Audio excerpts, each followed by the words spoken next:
ең бірінші майды құйып 2 сағат қуырып аламыз.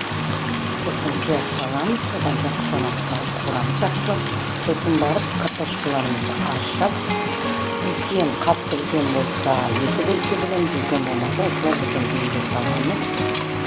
Бөлек қуырып, бөлек пісіп жатсаңыз картошканы етпен бірге жақсылап араластырып қуырып аламыз. Biraz баяу, аса қатты да емес, өте баяу да емес, орташа орта осылай қуырып аламыз. Қызанақ, пияз бәрі қатты қуырылмайды, пияздың өзі де қажетті тұзымызды саламыз.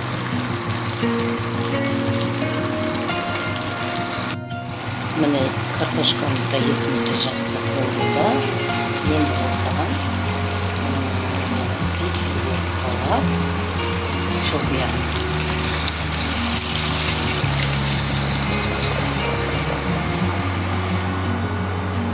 Бұл тамағымыздың аса қатты ерекшелігі сол. Мұнда картошканы үлкен бөлімді салдық. Енді лаваш жайықтарын саламыз, қайнамай тұрып. Және бір ас басып тұз саламыз. Сөйтіп бәрін жауып қоямыз.